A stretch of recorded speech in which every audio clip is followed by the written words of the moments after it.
Hey, join us, Chopping It Up with Buck. We finally made it back. It's been busy, we've been doing different things, but we are here. I got Coach Cedric Whitaker with the Carolina Panthers, defensive assistant. He's gonna be talking ball, talking about his story. We got it all, baby. Even Texas barbecue, which you know I love.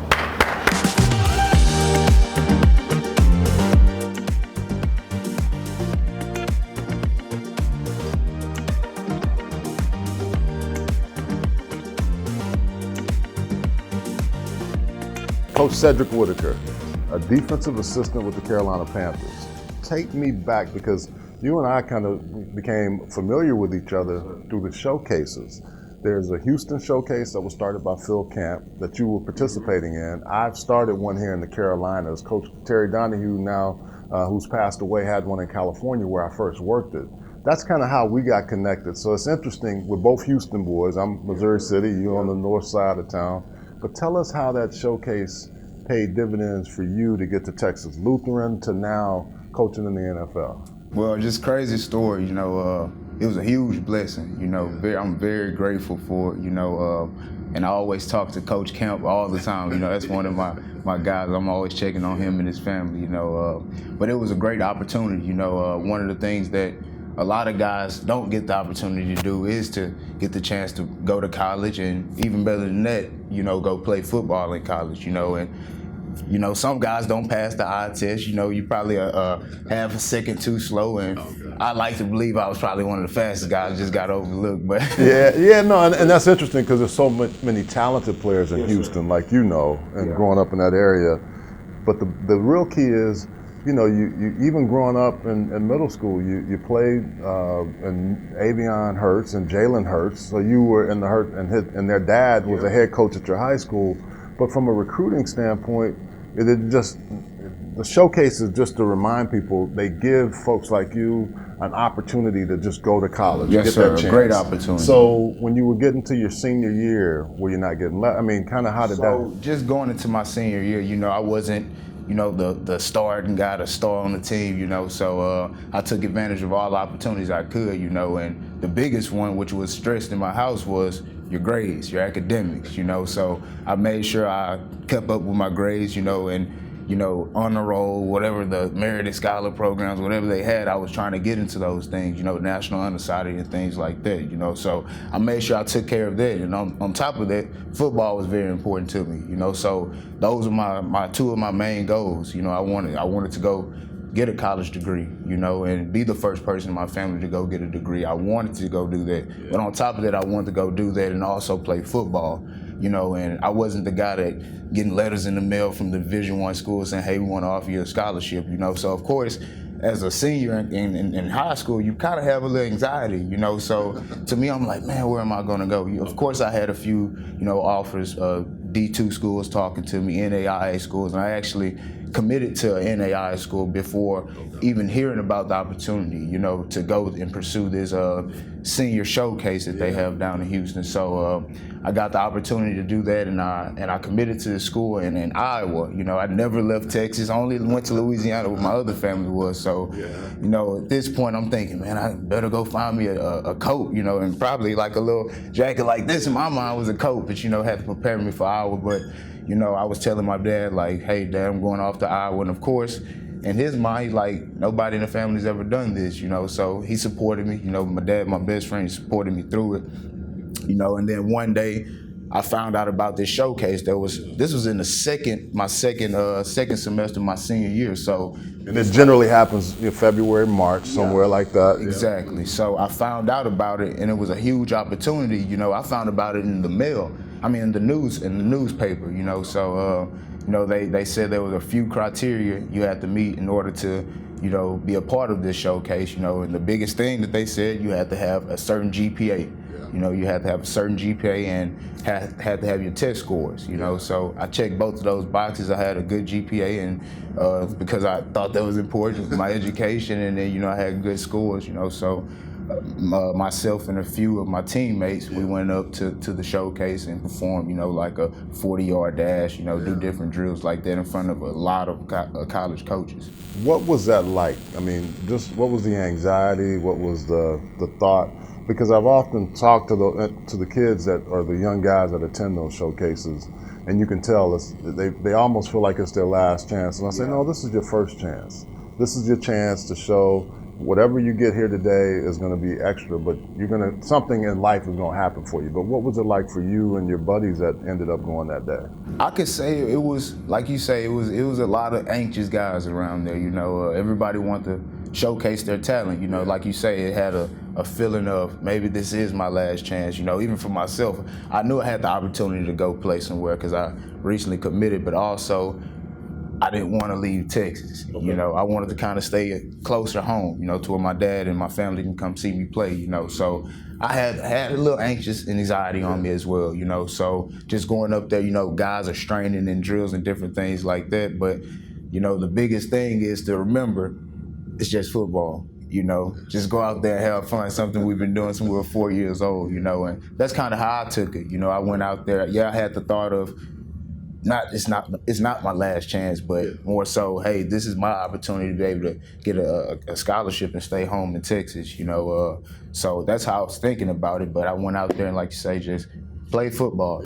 When did you know that you wanted to be a coach? When did you know, like at that point, my career is about to end, or I'm getting to that point, I need to start looking at other things? When did you know you wanted to coach?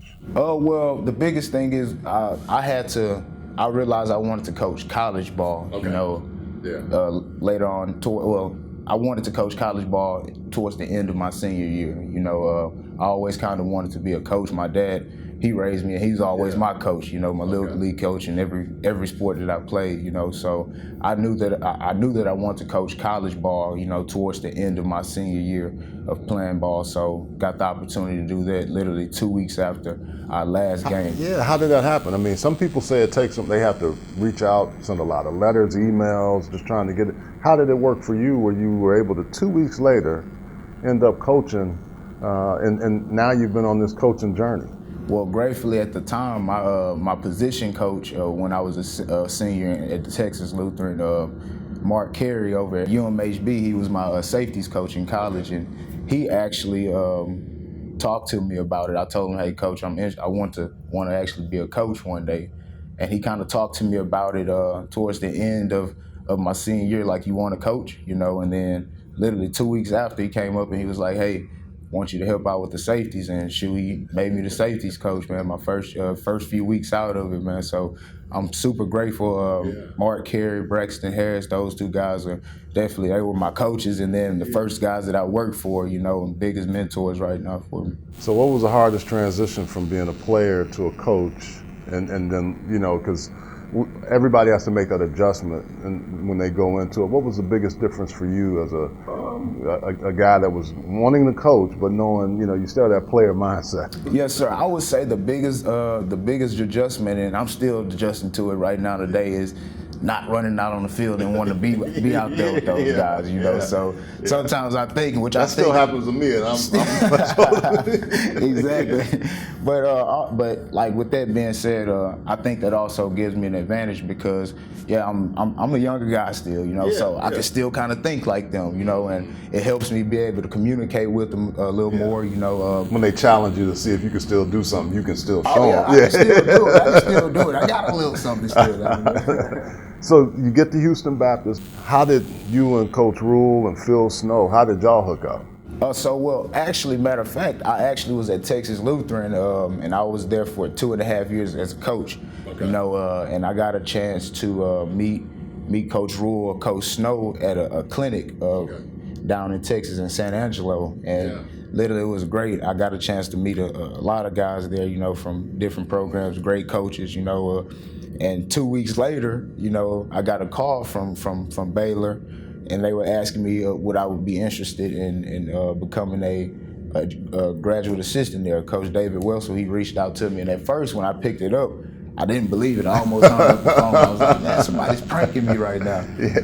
But just talked to him. He asked if I would be able to get in graduate school, and then again, I took care of my business in undergrad, and it paid off to where I was able to get into grad school at Baylor, and where I was able to become a graduate assistant with Coach Rule and work under Coach Snow and those guys. So you've worked with those guys. I've known Coach Rule and Coach Snow, and now they're together. And I think I actually met you when I came to visit Baylor. But what has been the thing now that you made the move from college to pro? I mean, a lot of people say it's a big difference. You've actually had to move up different levels all your life. What's the biggest difference that you see from a coach and moving from the college ranks to the pro ranks? I would say the biggest difference, honestly, is that the players, they make a lot of money. That's the biggest difference. Yeah. Other than that, football is football. The biggest thing is over all of that, relationships are relationships. Because no matter if you're talking to a kid on the Pop Warner level, if they know that you care for them, they're gonna listen to everything you say. And then you get to high school, middle school, high school, college, it's the same thing. You get to the NFL, now these guys have a lot of money, but guess what? If you show them that you care for them and you're there with great intention and you really want the best for them, no matter if it's on the field and off the field, they'll listen to you. So there's really no difference, with the teaching and things like that, but the difference is they just make money. It's interesting you bring that up because you and I were talking the other day before this interview, and you talked about Stephon Gilmore, who has been at the highest level of the league, NFL Defensive Player of the Year. But he's a quiet guy, and I always tell people, don't let people that are quiet fool you. And you said something that was interesting. You said, I'm putting in an install, and I like this about a good coach because you still want to learn. You say, hey, Steph, what do you see? And then that opened up to some things that we talked about, and then sure enough, the game-winning interception with Kyle Pitts. Tell us about that, because I think some coaches think about their system. What you told me there was, even as a young coach, my players, I got to put them in the best position to make plays. Sir. Yes, sir. Well, definitely a great opportunity to get a chance to work with Steph here with the Panthers. He's a great guy, great person off the field. And he's super, super intelligent when it comes to the game. It's a great opportunity for myself. Former quarterback, like we talked about in high school. So he looks at the game like that. He has high intelligence, and it's great to have that guy in the room because not only does he make an impact on the field, but he's also in the room to be able to tell the younger guys, hey, this is how it's done, or hey, maybe see it like this, or he can only do this if he does this, and as he's telling the players that, I'm sitting in the back like, oh, really, so it's great, just to have that guy with so much experience that Steph has, and the biggest thing is I love teaching, that's why I coach, but more than that, I love learning. And I always was told, in order to be a great teacher, you first have to be a great learner. In order to be a great learner, you first got to be a great listener, So what's the hardest student? I mean, because you bring up a great point. There are some people, because you got to teach each person differently. The way you teach Steph is going to be different than the way you teach Dante. The way you teach, each person is different, just personality. But what's the toughest person to get to from your perspective to teach and coach and get them to understand what you're trying to have them do on a daily basis? I wouldn't say hard or tough, just with everybody, I really value patience, you're not going to meet a person right away and get everything out of them, and that's the biggest thing. You just got to be patient. And once a person able to, they trust you, they're able to open up to you, and it may not take one day to get to know someone. It may not take 1 year to get to know someone, but it's just about patience, So I wouldn't say it's hard, Probably if you're an impatient person, the hardest part is being patient, So it's just about, everyone's different. Like you say, everyone's different. Everyone learns different, So my biggest thing I always say, never let it rest until your good is better than your best. And when I say that, if I'm teaching a guy something and his IQ or whatever, his understanding is on this level, but someone else's understanding is on this level, in my mind, I think if I teach him at this level, this guy's going to get it, So I don't have to speed up the lesson. I need to slow it down and he'll understand it, And if this guy need more time, I'm always there to talk to you, for after hours and things like that. So it's just about being patient. So kind of changing the subject, what do you miss most about Texas? You mentioned it a few times. I'm a Texas native, so I know there's some things. Man. And I'll tell you what I miss, but I want to hear what you miss. I miss HEB. I miss HEB. I miss HEB. I miss big grocery store where sir. You can find everything. Big grocery I can tell you store. where to find Bluebell if you haven't found it. I need some Bluebell. Oh man! I'll tell you, the thing I miss the most is Texas barbecue. Oh. You got my mouth watering over here. What I'm gonna do is I'll share some of those with you because Eastern North Carolina barbecue is good, but it's not home like we know. That's true. Yeah. That's true. Man, What are some of the other things that you miss from home that you get when you go back whenever you get a break? I would have to say, first off, I miss my family. Of course, I wish I could see my family all the time. But I miss one of the biggest things. I would say the food, the food. The culture. I miss the super country people that talk slow in Houston. I miss that stuff. Just different things when like guys that. come through here, I'm sure you guys link with them, whether they're from Texas or Louisiana. Oh yeah, where all our people, my people from there. Exactly, man. But I miss Texas. It's a great place. It's no place like Texas. I always tell people from Houston, we brag about Houston so much. So I don't miss the traffic. I'm gonna tell you that. I do not miss the traffic at all. What's in your Spotify, your pregame Apple Music that you're jamming right before to get yourself, like we did as players, you still do as a coach? Well, I like to start off with Joel Osteen. I get me one on the podcast. I'll listen to some Joel Osteen, and then after that, I get on my level. I get on my God. Forgive me, God. But I got to get there now. Yeah. So right now I'm listening to Key Glock. He has a nice little album out right now. So things like that. I like to listen to what the players listen to, just to be on their level as well. And I'm sure you're throwing a little Tadashi or Lecrae or something. Oh, yeah, I got me some Lecrae, some Ken Jones. Oh, I love me some Ken Jones, See, I mean, when I heard you say it, I'm like, yeah, as you get, my age, I still love going back to Tupac and Biggie, but sometimes I got to hear a little bit of that too. That's so true. I have to get my day started off with something spiritual. I get my mind right first, and then I feel like God leads me for the rest of the day. Who was the most important person for you with that? Was it your mom, your dad, your grandmother? I know you mentioned your dad, and I know you're close to your mom and family, but who kind of helped you with that, with your faith? I would say my grandma, definitely. My grandma prayed over me before I even understood what it was. And I questioned my faith early in life. So that's how I know God is real. I can remember literally in the first grade, like, what is grandma talking about? And to think about it at that age, I know God is real. So I would say definitely my grandma. I pray probably 5 times a day, whether it's just me saying, thank you, God. I'm always praying. And that's something my grandma instilled into me. You always pray. Yeah, and most teams, as you know, have a good chapel service where guys can come together. And that's always good, too, because, you're getting a chance to spend some time with other believers, but also just the fellowship of it, whatever struggles on the outside, because NFL is not an easy place. I mean, and it's if you win, it's a great week. If you lose, it's like, hey, what did we figure out? What have been some of the things that you've learned over your years here in the NFL that's kind of gotten you to say, okay, here's where we're going to keep improving, getting better, and here's some things that I wish I would have done when I first got here? Oh man, every day I'm learning. Got a chance, like I said, I worked with Coach Snow and those guys at Baylor.